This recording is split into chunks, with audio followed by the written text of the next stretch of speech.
Some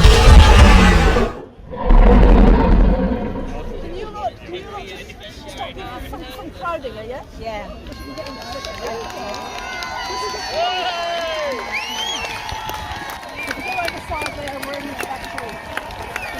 Well done, what a wonderful woman! Well done!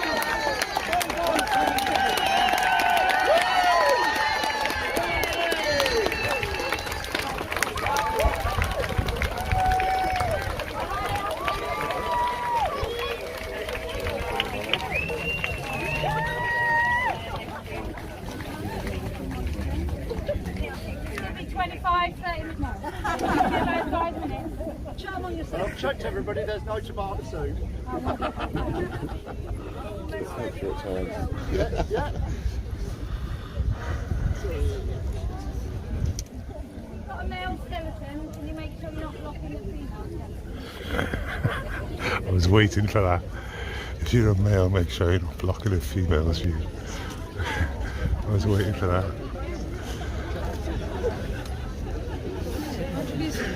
I was waiting for it. I was waiting for it.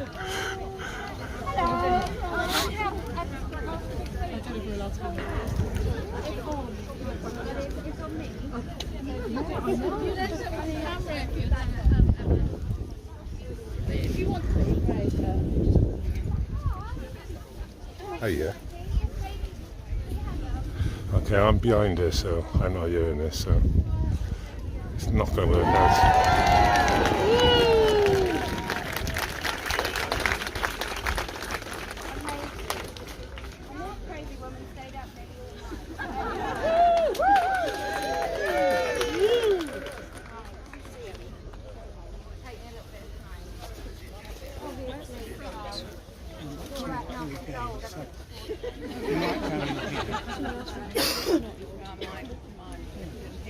Cozy, we're winning this fight, Cozy. Look at that.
Okay. Oh my God.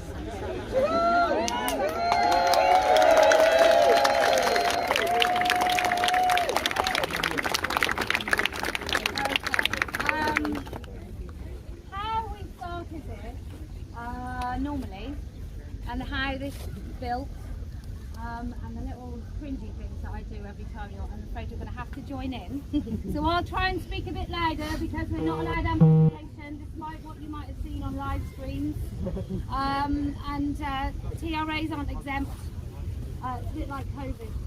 Even if you're championing the latest thing, you are going to have to stick to the rules. So, how we started, you have to say turf at the end. What a day this has been, what a rare mood I'm in, why it's almost like being a turf. Well done for coming.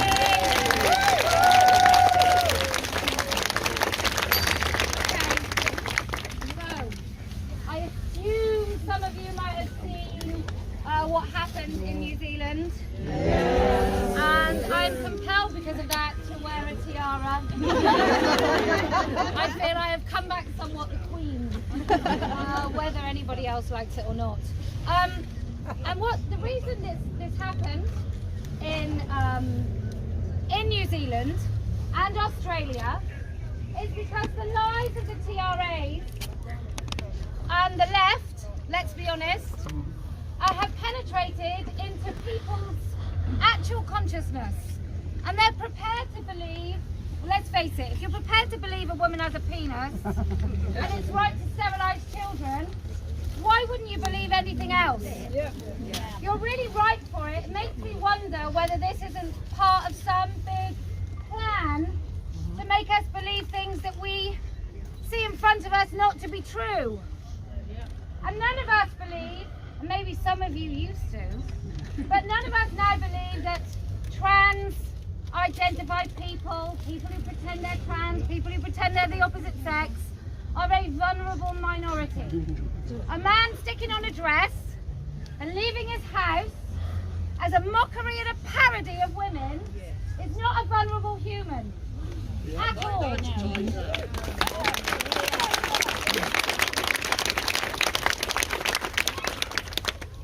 We know that through government, most people don't believe this. Keir Starmer knows that women don't have penises. Rishi Sunak knows that it's absolutely wrong to sterilise children. And he also has the power to stop us teaching this crap in schools. And yet every day it's being taught.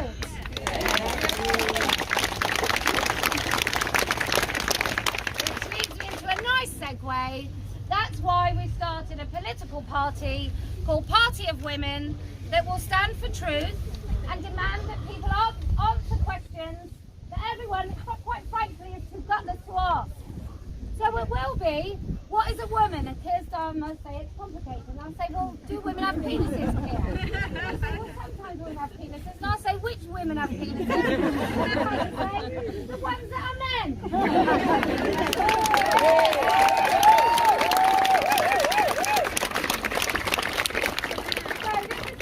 This is how we run Let Women Speak for the last few years, and it works.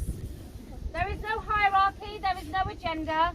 Anyone who sticks their hand up is welcome to speak. Vagina haveth pearl.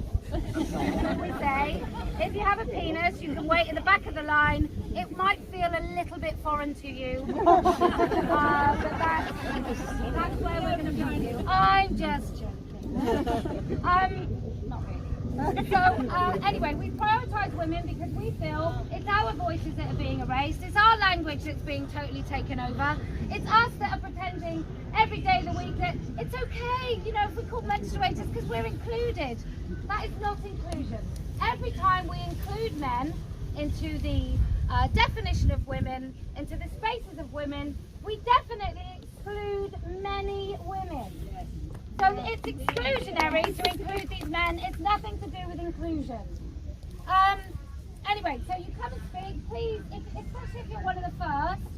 I'm sure your 20 minutes sounds really great at home, but often, unless you're, I don't know, Jermaine Greer, we can't have 20 minutes. Please keep it to 3 minutes if possible. 5 minutes if you absolutely have to. And if your speech doesn't include some of the speech-making wonderful things like rise and fall, peaks and troughs, then make it about 2 minutes. Okay. Also, there's an event going on. Let me just say, all of my content is free. There's an event going on where money has been charged to watch something I do. Let me just tell you, nothing to do with Standing for Women. I don't know where the funds go. It's absolutely nothing to do with me. So I just wanted to make that really clear, because I've had about 7 people ask me whether or not I'm going to be there. And actually, it's a live stream apparently of me in Belfast. So no, I won't be there. I'll be in Belfast. And I do implore everybody in Belfast to come along.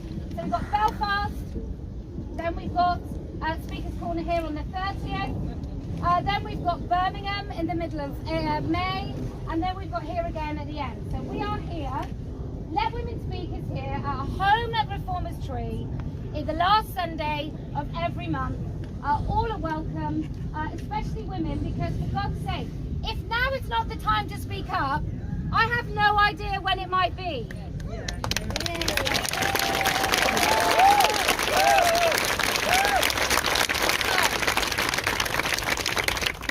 It's Easter, so I brought my eggs. And so many eggs with us.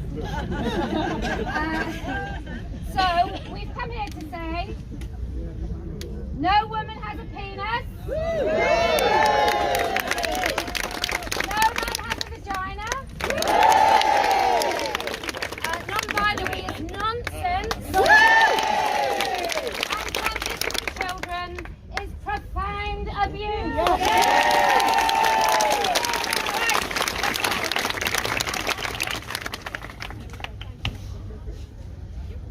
Right, you also need this. If you run off with it, I will see you at TRA.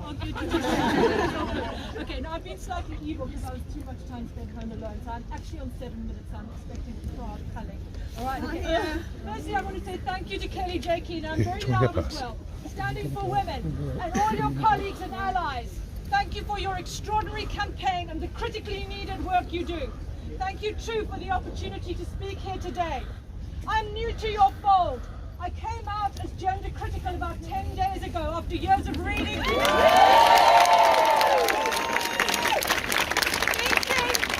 thinking, listening and watching. Yes, the penny finally dropped. I was urgently warned by a friend about the dangers of publicly entering this space. I disagreed. Any danger to me pales in comparison to the global dangers to the rights of women and the safeguarding of children. I've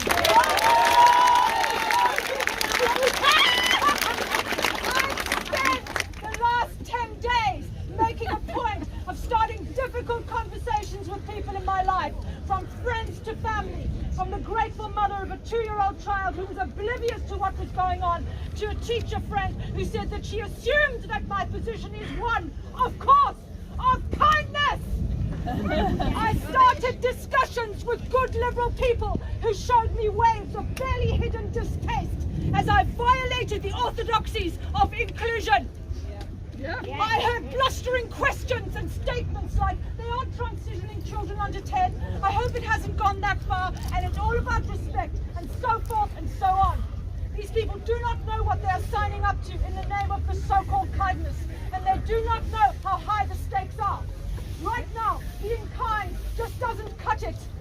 For clarity, my considered position, and I know that there are those in this crowd who won't agree with me, is that it is not my concern or issue how an adult human wishes to surgically and medically transform their body. This is not my concern. What should be our concern, however, is the invasion of women's hard-earned and needed safe spaces by men, with the appalling pathologizing and medicalizing of normal childhood gender fluidity of expression. When a little boy who likes pink is informed that this is because he was born in the wrong body, assigned male at birth, actually a birth by mistake, actually a girl, and this is all fixable by medical means, extraordinarily loud alarm bells should be ringing. The alarm bells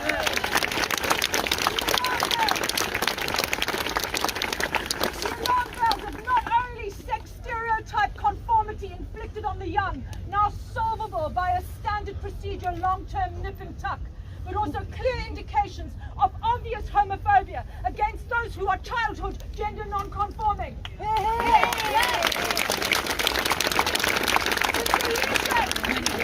solution is not medical. The solution is to teach your children that they can't be born in the wrong body and that they can express exactly how they please. A feminine little boy and a masculine little girl can be allowed to grow up in peace without the brutality of an ideologized medical invention in what is simply normal development. Shame on you!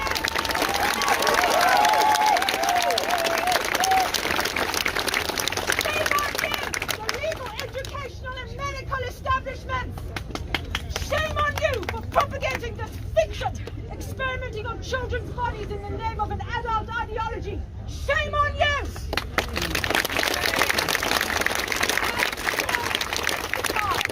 By who daubs the assigned male at birth and assigned female at birth chromosome wand? Is it the nurse, the doctor, the hospital? It's insane nonsense. My understanding from my reading, nonetheless, is that the number of children who continue to exist into adulthood that they are indeed the opposite sex is very, very low statistically. It is these we should be attending to with care after the age of 18.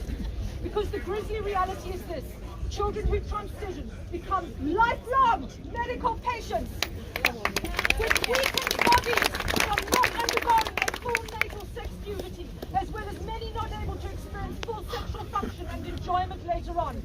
This is a tragedy, and the widespread normalization of these procedures should be regarded for what it is: a public health emergency.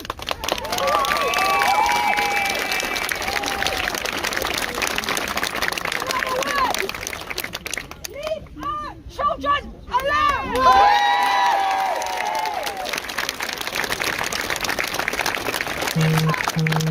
Respecting the sex-based reality and rights of women, I want to talk, and this is inevitable for anyone, I believe, who's lived life as a growing or adult human female, about male entitlement and male aggression. It is my experience that men automatically confer authority on one another, whether or not they deserve it. From personal experience in the last 4 years of the development of my self-founded company, I have been insulted, spoken down to, condescended to. Extraordinary attempts have been made to appropriate my endeavors. I wish I was making this up. I'm not. I also don't believe that any of these things would have happened to me if I was a man. You're wrong there.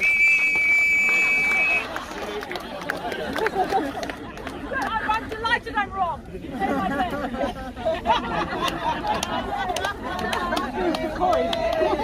Take my pen. In my life as a woman, I have experience of being significantly harassed in my home by aggressive male neighbors. Don't mind her. She's a strong woman. She's fair game. Yeah? I don't think that this would have happened to me if a man was living with me. I just don't. Because the reality is that those men felt perfectly safe shouting and screaming at me in the corridor, knocking me outside my door and attempting to kick my door down because they had a physical advantage. They knew they were safe as they attempted to attack me, as much as I knew that I was not. Leah Thomas, no doubt, felt perfectly safe in that swimming pool with a vast natural physical advantage as he destroyed the opportunities of his female competitors. Yes, this is sex-based abuse.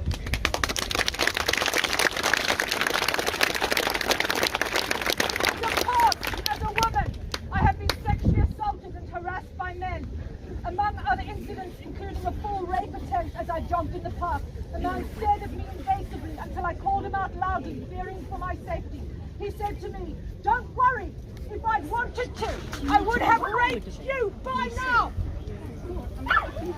Because what about female fear? The reality of our lives in sexual self-defense. The fear of half of the population as we walk down the street at night. The gasp of electric shock as a strange man whispers into your ear as you walk. And how? Tell me how? A man who decided yesterday to be a woman, donning a dress and some lipstick, would it were that easy, can waltz onto women's writing shortlists, prize and political lists, into our sporting arenas, our spaces, and state with absolutely no qualms that because he says so, he is a woman. he is a trans woman. Never able to know, never. He's a man. He's a man. Transsexual, not a woman. He's a man. Never able to come in, he's a man. Yeah, he's a man. Never able to know, never what it's truly like to be a woman.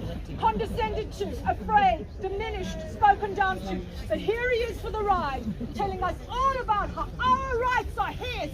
And he's furious we're not being more kind. Yes, we see you, Nike. While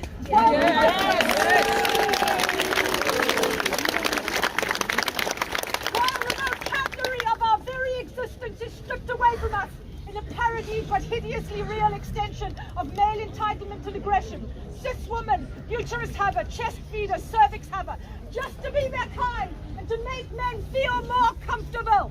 How many millennia have we done this? Had this done to us? Here we go again, except this time he's in a dress. He's also a woman, so we have to let him in. We say no. We have every reason to fear you as men, trans women, and we can't take the risk of inclusion in the face of the staggering global reality of male violence against women. We can't take the risk, and we don't have to. We can subjectify our fight. Fight for our rights as women, for women, and for the urgently needed safeguarding of children without your male permission and the violence enforced on us by the obligation to be.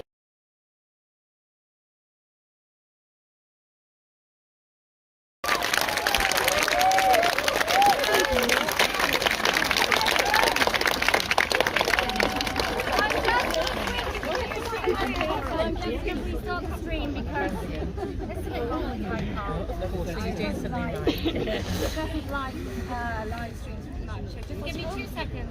Oh,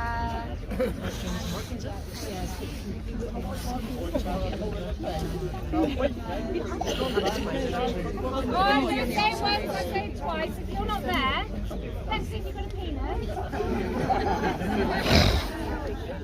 Don't mean to be unkind, I love men very much.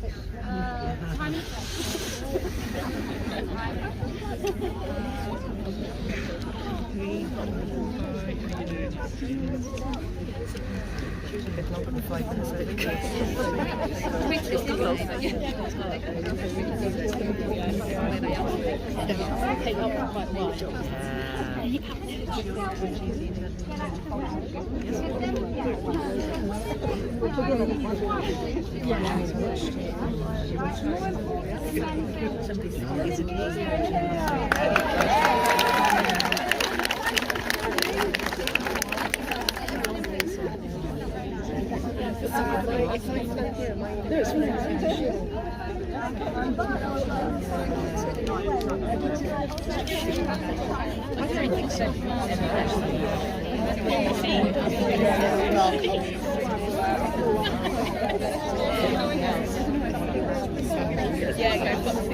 That's why we're here. We're the wheels.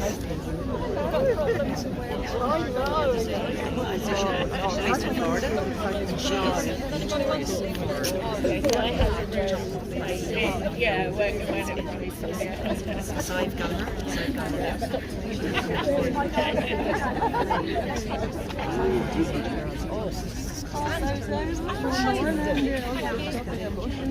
I think there's a variety work here today.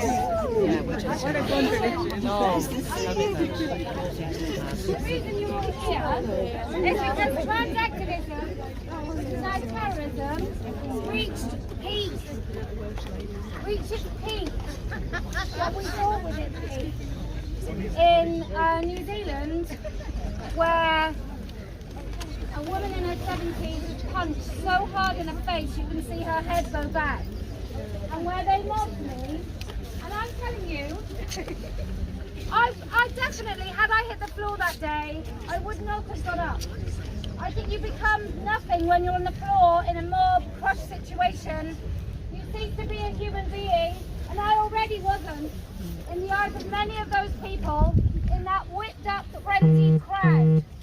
By a dishonest media. And I look at our own media, and I say, oh, isn't New Zealand so bad? And then we've got the Independent, which is so not independent. It's ridiculous.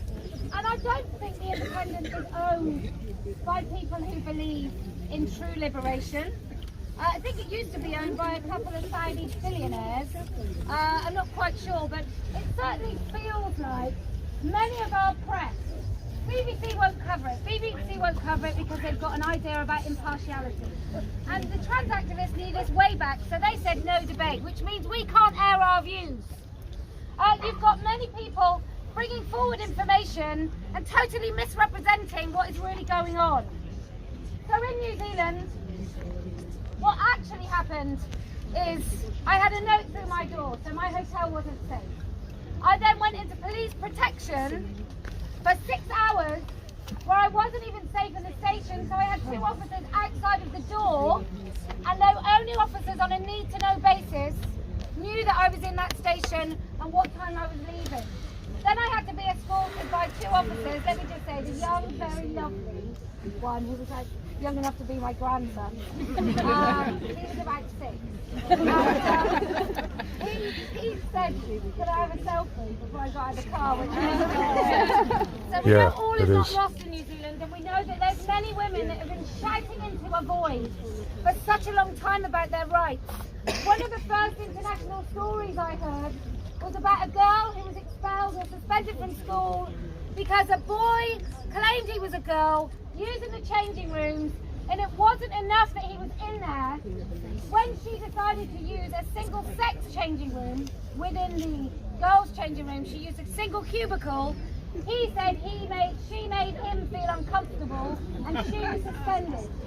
So we know New Zealand's been lost for quite a long time, and there seems to be not coincidentally, a strong link between left-wing authoritarianism and the rise of transactivism. And then we saw Riley Gaines in America basically kidnapped and pinned in a cupboard for 3 hours.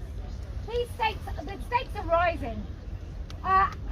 Look, maybe they're not here today, and I'm very thankful because this is Let Women Speak, not Let's Hear a load of lunatics trying to drown us out. But I can't see a finish to this war without it getting demonstrably worse, and I think it will. So we are going to be pressuring police to actually charge these little terrorists.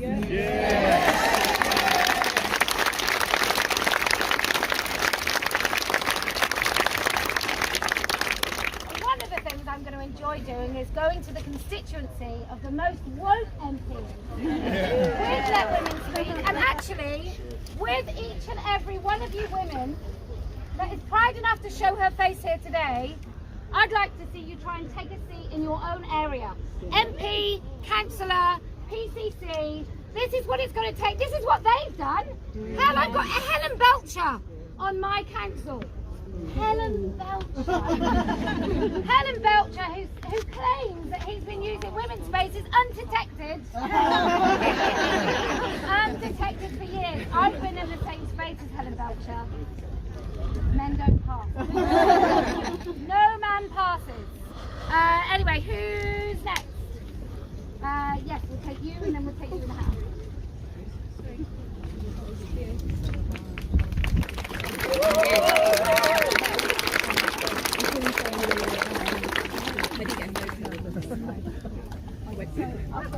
Objectification of women and girls, of women and girls, and how porn is the driver for that, and the link between pornography and pedophilia and womanization, you know, the objectification. Listen.